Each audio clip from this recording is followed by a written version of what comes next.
like you see on a normal road car. You know, you can, as I say in your driving lessons, feed the wheel through your hands.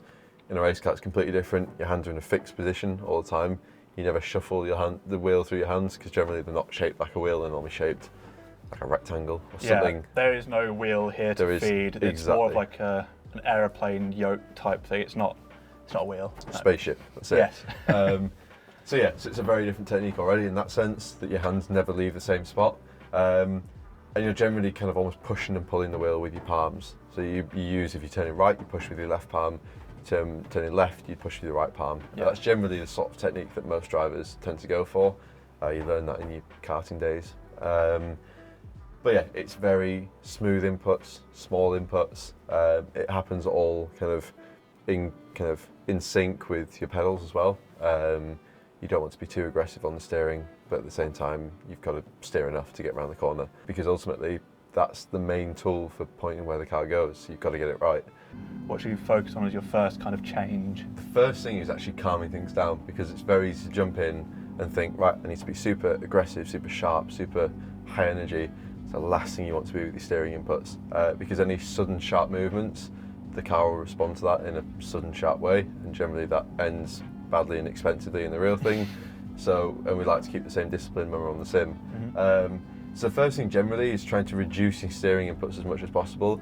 We'd much rather that you turn in not enough versus turning in too much, because it's just a trait that if you're doing that in the real car, you're just going to kill your tyres, and ultimately that costs far more.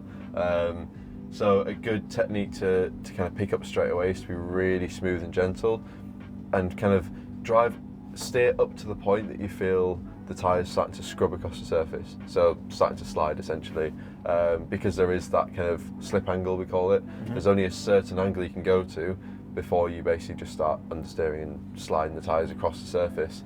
So yeah, generally first things are, we would say do a lap as you normally would to what you feel comfortable, and just focus on being as smooth as possible. Kind of the initial input, so the first part of turning, making that as kind of gradual as possible, not too slow that you're just going straight on, but it's not a kind of a quick stab, a quick kind of sharp motion, because they're the motions that throw you off basically and end in spins.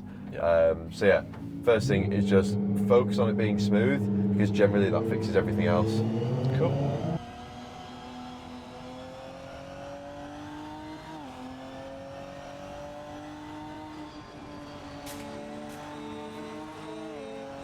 So once you've got the smoothness nailed, like you did on that lap, that's the kind of, you now know the sweet spot in terms of steering inputs. So now we're going to kind of rope in everything from our braking, in terms of the kind of braking as late as we possibly can, and rolling those brakes into the corner.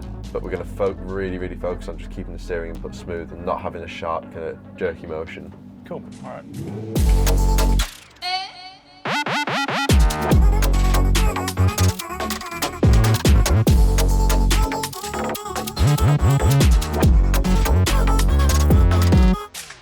Yeah, you can see the 2 laps now, your braking technique is the same.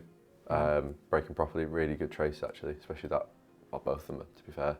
So yeah, so you've nailed the braking. Generally the throttle as well, you can see these traces with the throttle aren't quite what we'd look for, but this is because of the steering down here. So you can see whilst the white line, you've got basically 70 degrees more steering lock on the road car lap. Which, yeah, in a road car still isn't that much steering lock to get around a corner. If you're at a T-junction, you'd be using far more than that.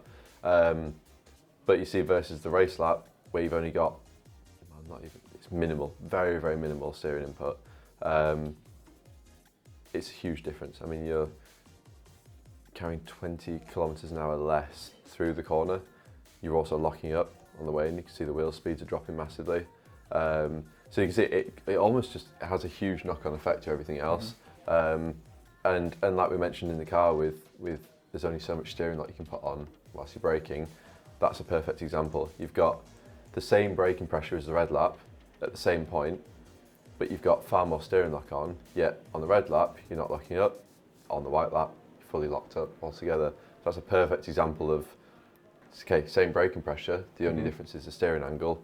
And it's got a huge knock-on effect. So we can now, you know, if this was a session where you're trying to work out why you're locking up, we'd look at that straight away and go, it's too much steering lock, that's it.